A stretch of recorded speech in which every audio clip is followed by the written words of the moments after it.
नमस्कार, मैं हूं शिखिल व्यवहार और आप देख रहे हैं हमारी खास पेशकश चुनावी सफर। और आज हम चुनावी सफर में निकलेंगे अमरकंटक सुपरफास्ट ट्रेन से और देखेंगे कि आखिर मतदाता जो हैं वो क्या कहते हैं और आखिर मध्य प्रदेश में जो महासंग्राम चुनावी है वो आखिर किस पार्टी की ओर जा रहा है और आखिर क्या कह रहे हैं चुनावी समीकरण। आइए, रानी कमलापति रेलवे स्टेशन से हमारा चुनावी सफर शुरू हुआ है और अब हम बातचीत करेंगे मतदाताओं से और मुसाफिरों से कि आखिर क्या कहते हैं उनके विधानसभाओं के समीकरण। हमारे साथ कुछ लोग हैं, उनसे हम यहाँ पर चर्चा करते हैं कि आखिर क्या जो है उनके समीकरण बैठ रहे हैं। कहाँ से हैं आप और क्या लग रहा है आपको? इटारसी। इटारसी यानी पूरा किसानी क्षेत्र है आपका? हाँ, नर्मदापुरम जिला किसानी क्षेत्र। क्या लग रहा है चुनावों में इस बार आपको, क्या देख पा रहे हैं, कौन प्रत्याशी? टिकट तो क्लियर हुआ ही नहीं किसी का आपके क्षेत्र में? हाँ, किसी का टिकट क्लियर। बाकी अगर प्रदेश की चुनावों की बात करें तो क्या लग रहा है इस बार हाथ का पंजा मजबूत या कमल खिलेगा? अब देखो, ये तो प्रदेश की जनता के ऊपर निर्भर करता है, या कमल खिला दे या पंजे को जिता दे, ये जनता निर्भर करेगी। कितना आप मानते हैं जो विकास अभी तक प्रदेश में हुए हैं या कमलनाथ सरकार और शिवराज सरकार रही, उसमें किस सरकार से आप ज़्यादा संतुष्ट रहे? भाई, योजना का लाभ तो सरकार ने ज़्यादा दिया है।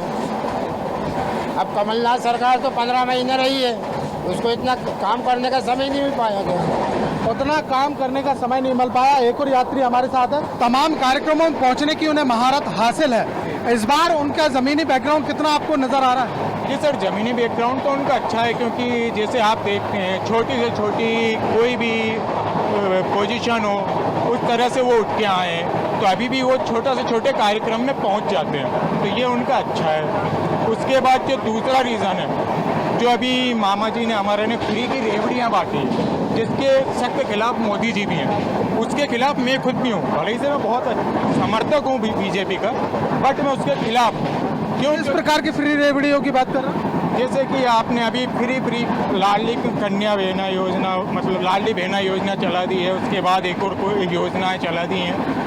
ये चीज़ें आपको, अगर आपको मुद्दे ही देने हैं तो आप सिर्फ उन्हें रोजगार दीजिए। जितने आप इधर बांटे हैं, करीब उनने 100 करोड़ रुपए का घाटा सिर्फ 2 महीने में खा लिया। 100 करोड़ में पूरे जिलों के अंदर वो डालते सिर्फ फैक्ट्री, जहाँ पर जो 100 युवा रोजगार पाते, यानी रोजगार देना चाहिए, वहाँ पर रोजगार। आपका वोट इस बार किसको जा रहा है ये तो बताएं?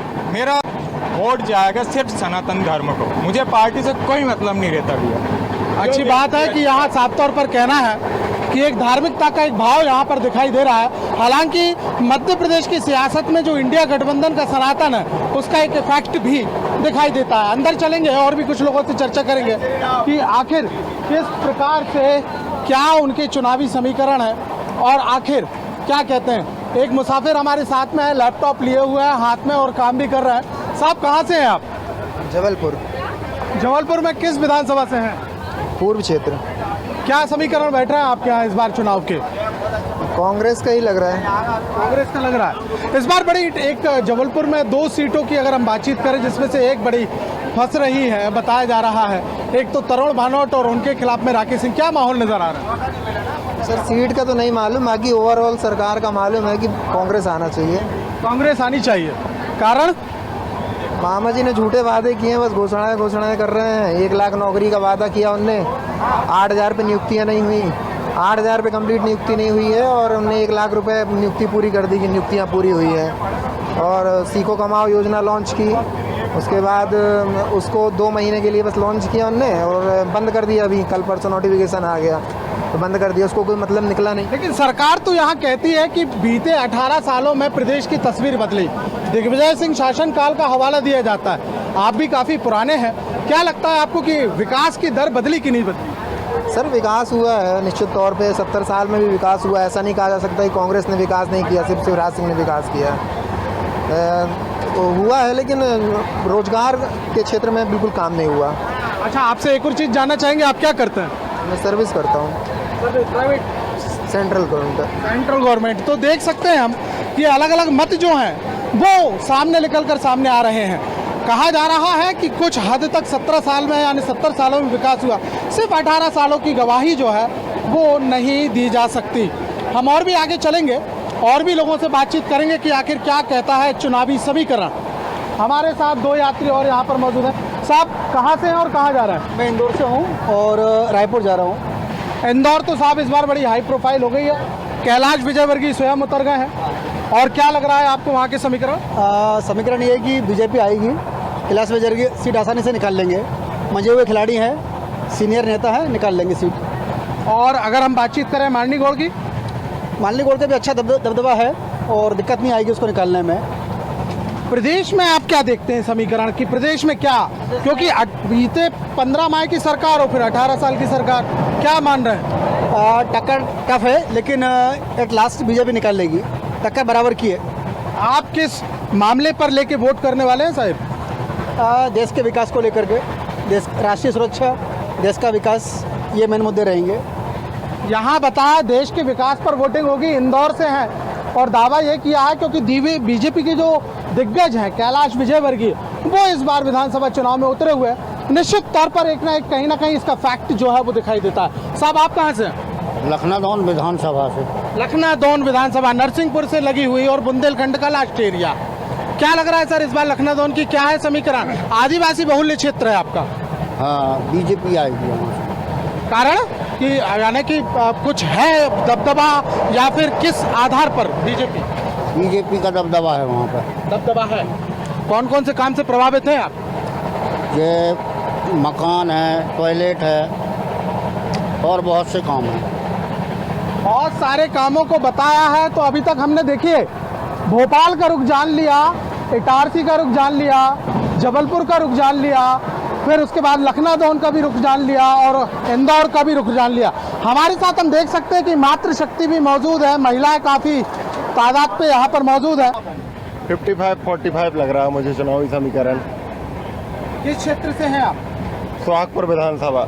सुहागपुर विधानसभा? हाँ, नर्मदापुरम डिस्ट्रिक्ट की सुहागपुर विधानसभा से। यानी आपके यहाँ तो वैसे भी बीजेपी का वर्चस्व क्षेत्र माना जाता है? हाँ, बीजेपी विजयपाल सिंह जी का वर्चस्व क्षेत्र है और वो इस बार जीत रहे हैं। वही जीत रहा है जी। आप किस चीज से लेकर प्रभावित हैं बीजेपी में? बिल्कुल।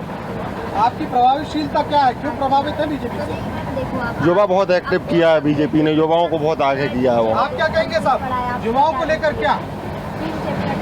आप किस पार्टी को कर रहे हैं? बीजेपी। आप भी बीजेपी से? तो यहाँ हम देख सकते हैं कि मिली जुली एक विचारधारा सामने आ रही है। कहीं बताया गया है कि जिस प्रकार से योजनाएं हैं, जिस प्रकार से घोषणाएं हैं, वो बहुत शॉर्ट टर्म है। चीज को प्रदेश में बदलाव होगा कि इटारसी के विधायकों में लेकर? इटारसी में तो हो ही रहा है, प्रदेश में भी होगा। प्रदेश में होगा, कारण क्या मानते हैं? बदलाव चाहिए, बहुत समय हो गया है, जोड़ तोड़ करके आ जाते हैं, लेकिन ऐसे थोड़ी चलेगा ज़्यादा। ओके, यानी कांग्रेस के ऊपर इस बार पल्ला बाढ़ी। हाँ, थोड़ा तो है। आप क्या कहेंगे साहब? चेंज होना चाहिए। कहाँ से हैं आप? सुहागपुर। चेंज होना चाहिए। चेंज होना चाहिए। हमारे साथ एक और मतदाता हैं, उनसे भी यहाँ पर चर्चा करेंगे। साहब क्या लग रहा है कि इस बार प्रदेश के समीकरण कहाँ जा रहे हैं, कितने? इस बार बीजेपी की स्थिति खराब हो जाएगी, क्योंकि मामाओं का इतिहास देखा है आपने आदिकाल से। मामा मारीच, मामा सगुनी, मामा मायल, मामा कंस, उन्हीं मामाओं से मामा शिवराज सिंह चौहान है, जो पूरे प्रदेश में शराब बंटवा रहे हैं, नशे के ठेके देते जा रहे हैं, जिन बहनों से राखियां बंधवाते हैं उनके पतियों को शराबी बना रहे हैं। यानी शराबबंदी होनी चाहिए मध्य प्रदेश? बंद होना चाहिए मध्य प्रदेश के अंदर। जो राजा अपनी प्रजा को अगर जहर पिलाए वह कुर्सी पे बैठने के योग्य नहीं। एक और चीज यहाँ पर सामने आ रही है, तिलक लगाए हुए हैं, तमाम बात भी है और शराबबंदी की भी बात की है, धार्मिक भी नजर आ रहा है। इंडिया गठबंधन को लेकर एक बातचीत यहाँ पर सामने आई, जहाँ पर सनातन को लेकर काफी बार हुआ, बीजेपी ने इसका कड़ा विरोध किया। क्या मानते, क्या इसका फैक्टर है? सनातन बीजेपी कुछ नहीं कर पाएगी सनातन के लिए, नारे लगाने से कुछ नहीं होगा। आज क्या है, माँ बहनों की इज्जत तार तार हो रही है, सामूहिक बलात्कार हो रहे हैं। मध्य प्रदेश में अगर आंकड़ा निकाला जाए तो पूरे देश स्तर से आंकड़ा निकाला जाए तो मध्य प्रदेश प्रथम स्थान है। इसमें कोई शक नहीं है कि एनसीआरबी की रिपोर्ट की इन्होंने बातचीत की और एनसीआरबी की रिपोर्ट लगातार कांग्रेस के लिए एक बड़ा हथियार रही, जो वोट तो देंगे लेकिन बताएंगे नहीं कि आखिर क्या है। आप क्या कहेंगे साहब? नहीं, वोट तो देना चाहिए और उसको चुनाव को अच्छा से हैंडल भी करना चाहिए। और होता है क्या होता है अपना कि जैसे कांग्रेस है, भाजपा है, अपना उम्मीदवार अच्छे से उम्मीदवार को ही देना चाहिए वोट। मेरा कहना यही है। यानी वोट किया जाए। मुद्दे क्या हैं आपके हिसाब से साहब? क्या चीज़ सर? मुद्दे क्या है इस बार, मध्य प्रदेश के मुद्दे क्या दिखते हैं आप, किस आधार पर वोटिंग होनी है? नहीं, महिलाओं की सुरक्षा के साथ साथ में और उसमें क्या बोलते हैं उसका विकास, अभी विकास को देख रहे हैं और महिलाएं सेटिस्फाई हो रही है बढ़िया से, तो उसके हिसाब से ठीक है। यहाँ साफ तौर पर कहना है कि वोटिंग तो है और करनी भी चाहिए, लेकिन मुद्दों को लेकर बातचीत कही है तो कुछ अलग सुर बयां भी कर रहे हैं, बता नहीं रहे हैं कि आखिर चुनावों में किस ओर जो है वो बटन दबेगा। बिल्कुल स्वागत है। एक आयुष्मान जो कार्ड है ये बहुत बड़ा गिफ्ट है आम लोगों के लिए, ठीक है ना, क्योंकि गरीब लोग जो है ना इलाज के अभाव में मतलब बड़ी जो खतरनाक बीमारियां होती है जो आयुष्मान में कवर्ड होती है, तो ये क्या आम व्यक्ति जो है ना, आम व्यक्ति उस लेवल तक नहीं पहुंच पाता था। मैंने देखा है जैसे बड़े बड़े हॉस्पिटलों में, जैसे बंसल हुआ, अपना पीपल्स हुआ और अदर्स जो बड़ी बड़ी हॉस्पिटलों में, मैंने एकदम गरीब तबके के लोगों को देखा है उसमें लाभ लेते हुए, जो जिनकी कभी हैसियत नहीं हो पाती थी कि इतने बड़े हॉस्पिटल में AC रूम में इलाज कराने का। ऐसी कौन सी योजना साहब जो आपको कह रही है? बीजेपी की ऐसी कौन सी योजना नहीं है जिसने देश को लाभ पहुंचाया हो, मैं तो ये बोल रहा हूँ। जैसे बताइएगा। अरे बहुत सारी योजना है, जब से बीजेपी का शासन काल आया रोडें एक नंबर बन गई। पहले कीचड़ में जाते थे गाँव, अब बढ़िया बाइक से जाते हैं, फर्स्ट क्लास, कोई तकलीफ नहीं है। और आप सूरत बदलने का काम ये बिल्कुल, अरे आप देखो ना ये जो मकान वाला योजना है जो भारत वर्ष में प्रधानमंत्री आवास योजना में आप देखो, जब से मेरे हिसाब से जब से ये देश धरती बना होगा ना तो एक साथ इतने मकान नहीं बने होंगे। अरे कई लोगों की 3 पीढ़ियां झोपड़ी में निकल गई है और बारिश में जाके वो बेचारे मतलब कहाँ खाना खाएंगे बैठ के ना, वैसा ठिकाना नहीं। निश्चित तौर पर कहीं ना कहीं मध्य प्रदेश के चुनाव में 2 योजनाओं का गेम चेंजर माना जा सकता है। एक तो जो अभी हाल जो है मुख्यमंत्री लाडली बहना योजना, तो दूसरा अगर हम बातचीत करें तो प्रधानमंत्री आवास योजना। 2 योजनाओं का एक लाभ जो है वो जरूर दिखाई देता है। कहीं ना कहीं समीकरण जो है वो लोगों के बयां कर रहे हैं किस प्रकार से कहाँ क्या योजनाओं के लाभ हुए और क्या हुआ। साहब कहाँ से हैं आप? रायपुर से जी। रायपुर, छत्तीसगढ़, क्या बात है। MP वहाँ भी चुनावों का असर है साहब, क्या देख रहे हैं वहाँ पर, क्या स्थिति? अभी तो हम यहाँ हैं। तो मध्य प्रदेश का भी जानते होंगे क्या? नहीं यहाँ का नहीं मालूम। यहाँ एक लाडली बहना योजना भी चल रही है, कांग्रेस की सरकार आपके वहाँ पर है, यहाँ कमलनाथ की सरकार रही है। भूपेश सरकार की स्थिति क्या है? अच्छी है। तो बीजेपी वहाँ पर आने की कोई चांसेस? कम उम्मीद है। कम उम्मीद है। तो हम देख सकते हैं कि एक्चुअल में ये है अमरकंटक एक्सप्रेस जिसका सफ़र होना है अमरकंटक तक, जो कि छत्तीसगढ़ से लगा भी हुआ है। और हमारे साथ मतदाताओं ने एक यहाँ पर चर्चा भी की और बताया भी कि आखिर किस प्रकार से। लेटे रहिएगा साहब। कहाँ सफ़र कर रहे हैं? बस सर सीहोर से जा रहे हैं दुर्ग। दुर्ग जा रहे हैं। कहाँ के रहने वाले हैं? दुर्ग के, छत्तीसगढ़ के। छत्तीसगढ़ के ही रहने वाले हैं। क्या स्थिति है साहब वहाँ के चुनावों की? भाई कांग्रेस आ रही है 100%, दुकेश दगल बहुत अच्छा काम कर रहे हैं। ओके। और मध्य प्रदेश की स्थिति क्या है? वो मैं बता नहीं सकता सर, मैं वही। और रमन सिंह के कामकाज की अगर सरकार की बातचीत करो, भूपेश की सरकार की बातचीत करो, तो क्या आपको वहाँ पर ज़्यादा अंतर? 5 साल में बहुत अच्छा एक वो कर रहा है। अच्छा, भूपेश बघेल ने बहुत अच्छा किया है किसानों के लिए और भी अपना। हमारे साथ और भी कई लोग हैं, मुसाफिर हैं, साथ में चर्चा करेंगे। आपका बैग मैं अपने गोदी में रख रहा हूँ माफ़ी के साथ, और यूँ कुछ रख लेता हूँ, अब चर्चा करते हैं तो आनंद भी आएगा। क्या नाम लिखते हैं आप? विकास यादव। यादव जी कहाँ से? रायपुर, छत्तीसगढ़। रायपुर से ही हैं। क्या स्थितियाँ लग रही हैं इस बार आपको? मध्य प्रदेश में भी घूम के आए, क्या चुनावी माहौल लगा? अभी तो अब बीजेपी यहाँ लग रही है MP में और छत्तीसगढ़ में हमारी कांग्रेस की है। अंतर क्या दिखता है दोनों प्रदेशों की सरकार में आपको कि यहाँ बीजेपी और वहाँ कांग्रेस? हमारे छत्तीसगढ़ में तो भूपेश सरकार अच्छे काम कर रही है कांग्रेस की, और MP में बीजेपी के जो मामा जी बोलते हैं वो अच्छे काम कर रहे हैं।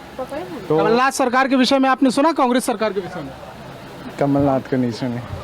आप भी कहाँ से? छत्तीसगढ़ से। वहाँ बहनों के लिए कोई योजनाओं के लाभ वगैरह हैं? बहनों के लिए योजना तो चल ही रही है, पर हम रायपुर शहर में हैं तो उतना नॉलेज नहीं, लेकिन गांव ग्रामीण में जितने विकास हुए हैं वो बहुत ही अच्छे विकास हुए हैं कांग्रेस सरकार द्वारा। मध्य प्रदेश की तस्वीर कितनी बदली दिखाई देती है आपको? मध्य प्रदेश की योजना तो बहुत अच्छी है, जो दीदी योजना चल रहा है अभी, इनकी योजना मुझे बहुत अच्छी लगी मध्य प्रदेश की। बहुत कुछ नज़र आ रहा है अलग अलग स्तरों पर। छत्तीसगढ़ में भी मध्य प्रदेश, तो मध्य प्रदेश में भी ये बताया जा रहा है छत्तीसगढ़ के लोगों के द्वारा योजनाओं का असर है और कहीं ना कहीं बीजेपी को बताया जा रहा है कि पलड़ा है, तो कहीं ना कहीं ये भी बोला जा रहा है कि कांग्रेस जो थी उसने अच्छा विकास किया है। यानी कहीं ना कहीं इस बार का जो आप लोगों का मतदान है वो विकास के आधार पर होना है सब। ये तो कुछ नहीं बोल सकते अपन, ये है कि ठीक हो रहा है जो हो रहा है अभी फ़िलहाल, ये बोल सकते हैं। आप हैं कहाँ से सब? छत्तीसगढ़ से ही है। छत्तीसगढ़ से हैं आप? मध्य प्रदेश, इंदौर। इंदौर, अरे क्या बात है। तो इंदौर में तो कैलाश जी, मांडली गौर जी, यानी इस बार तो बड़े नाम उतार दिए। क्या आप लोगों को दिख रहा है साहब वहाँ की कि वहाँ कुछ असर दिख रहा है क्या, कि इतने बड़े नाम उतारने के बाद कोई फायदा? फायदा तो सब ये है कि अब बड़े नाम से तो कुछ तो फर्क पड़ता ही है। ओके। और वो तो क्या है, पार्टी ने कुछ सोच समझ के उतारे होंगे।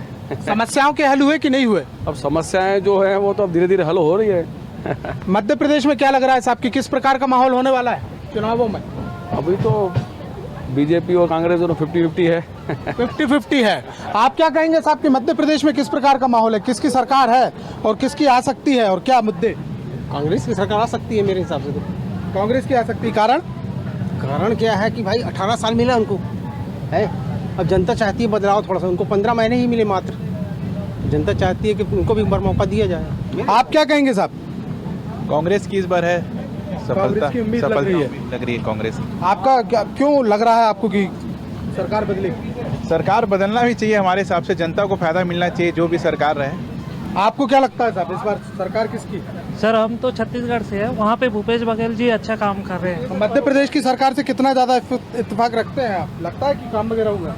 50-50 लगता है यहाँ पे, मतलब चुनाव टफ। हाँ टफ रहेगा नेक टू नेक। आप क्या कहेंगे साहब? मुझे लगता है बीजेपी ही जीतेगी इस बार भी, हमेशा की तरह, क्योंकि उसने बहुत आगे। मैं अभी भोपाल आया हूँ, मैं हैदराबाद से रहता हूँ, मैं बेसिकली भोपाल से ही हूँ।